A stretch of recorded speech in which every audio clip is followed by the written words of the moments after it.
November 12, 1942, Richmond, California. On the edge of San Francisco Bay, a massive cargo vessel, 441 feet long and weighing 28,490 tons, stood ready to slide into the water. It was the SS Robert E. Peary, a ship assembled in just 4 days, 15 hours and 29 minutes. In a world where traditional shipyards required 6 to 8 months to build vessels of this size, the spectacle was almost unbelievable. Over 1,000 workers stepped back from the hull. Not master shipwrights, not seasoned sailors, but housewives, farmers, clerks, laborers, men and women who had learned welding techniques just weeks earlier. A crowd of journalists, officials, and competing shipyard owners had gathered, unsure whether to witness triumph or disaster. Instead, they would witness history, the moment industrial production in America was transformed forever. It all began on December 27, 1940, when Henry Kaiser, a 58-year-old construction magnate who had never built a ship, signed his first contract with the U.S. Maritime Commission. Kaiser had made his career building dams, highways, and massive concrete structures across the American West. Now, he promised the British government 30 cargo vessels within 2 years. Traditional shipbuilders laughed. The Todd Bath Iron Works, one of America's oldest yards, reluctantly partnered with him, assuming their centuries of experience would compensate for his inexperience. But what no one realized was that Kaiser's ignorance of shipbuilding would become his greatest advantage. Free from tradition, he would rethink everything. Among the skeptics was William Francis Gibbs, America's leading naval architect. Gibbs had designed the Liberty ship plans based on British models, more ships than Kaiser had ever seen. And yet, even Gibbs would soon witness a revolution. In early 1941, Kaiser and his engineers examined the slow, methodical process of traditional shipyards. They realized it would never meet wartime demands. Kaiser's chief engineer, Clay Bedford, had recently visited a Ford assembly line in Detroit. Seeing chassis move down conveyor belts, with workers installing prefabricated components, he returned convinced ships could be built the same way. Traditional shipbuilders called the idea absurd. Kaiser's first real shock to the system came with a proposal to eliminate riveting, the centuries-old method of joining steel plates. Each Liberty ship conventionally required 1 million rivets. Kaiser proposed electric arc welding, a technique he had mastered while building pipelines. The maritime establishment reacted with skepticism. Vice Admiral Emory Land, chairman of the Maritime Commission, noted, "Welding has never been proven reliable for hull construction at this scale. The British Navy forbids it. We would be betting America's supply lines on an unproven technology." Yet necessity prevailed. German U-boats and raiders were sinking Allied shipping faster than traditional shipyards could replace it. In 1941, 3.6 million tons of Allied shipping went to the ocean floor. Conventional shipbuilding simply could not keep up. Between January and December 1941, Richmond Shipyard No. 2 rose from mud flats. Kaiser's crews, experienced in concrete and heavy construction, built something that horrified traditional engineers. Instead of towering gantry cranes and linear building ways, Richmond resembled an automobile assembly plant.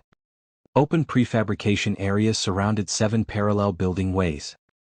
Rail lines crisscrossed the yard to move steel sections weighing up to 150 tons. Overhead cranes lifted entire hull sections every 100 feet. Even veteran naval architect John Riley had to admit grudgingly, "His layout violates every principle I know, yet it is exactly designed for rapid assembly of prefabricated section." Kaiser needed hands, not pedigrees. By August 1941, he advertised nationwide, offering 20% higher wages and promising training for anyone willing to work. By October, over 10,000 workers had arrived in Richmond. Only 200 had prior maritime experience. Training was revolutionary. Traditional welders trained 4 years as apprentices. Kaiser's workers learned specific tasks in 2 weeks. A welder didn't need to know everything, only how to weld vertical bulkhead seams or curved deck plates, repeated hundreds of times. The results were astonishing. Ship 1, 197 days. Ship 2, 169 days. Ship 5, 128 days. Ship 10, 97 days. By spring 1942, Liberty ships were completed in 70 days on average. Kaiser didn't build ships sequentially, he built sections in parallel. Bow sections, sterns, engine rooms and cargo holds were fabricated simultaneously, then lifted into place. Albert Wooding, production supervisor, explained. In traditional shipbuilding, the engine waits for the hull. Here the engine is built at the same time, then dropped into the finished engine room. Weeks become hours. This approach maximized efficiency and minimized labor hours. A conventional yard might require 50 men for 3 weeks to install an engine. Kaiser's yard used 200 men in 5 days, then set it in place in 8 hours. The climax came in November 1942. Inspired by a remark from Vice Admiral Land, Clay Bedford challenged Richmond Yard No. 2 to build a Liberty ship in under 10 days. The SS Robert E. Peary was selected. Starting Sunday, November 8, over 1,000 workers, operating in shifts, undertook a feat never imagined in maritime history. All major components were prefabricated before assembly began. The engine, steering gear, cargo holds, and deckhouses were fully assembled off the keel. 4 days, 15 hours, 29 minutes later, the ship slid into San Francisco Bay.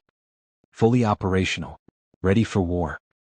The ship was delivered 3 days later, setting another record. 7 days, 14 hours, 32 minutes from keel laying to full delivery. Vice Admiral Land declared. 6 months ago I would have called this impossible. Henry Kaiser has made traditional wisdom obsolete. By 1943, Kaiser's shipyards were producing nearly 30% of America's merchant shipping. President Franklin D. Roosevelt asked Kaiser in Washington, "How fast can you build these ships if I give you everything you need?" Kaiser, "Mr. President, we can build them as fast as you can believe we can." By December 1943, 92 ships were launched in a single month, each carrying 9,000 tons of critical cargo. Winston Churchill later remarked, "The Liberty ships and the men who built them have saved our lifeline." As the war progressed, Kaiser adapted to new demands, building Victory ships, faster, stronger, with improved engines. These ships maintained the same welded hull and prefabrication principles. By the war's end, Kaiser's yards had built 1,490 ships, nearly a quarter of all American wartime merchant vessels. The workforce had gained industrial expertise, social mobility, and confidence. The war had trained an entire generation of Americans to master complex manufacturing under pressure. When World War II ended, Kaiser's yards quieted, but the innovations endured. Prefabrication and modular construction became standard in housing, bridges, and industrial facilities. Worker training programs became models for vocational education.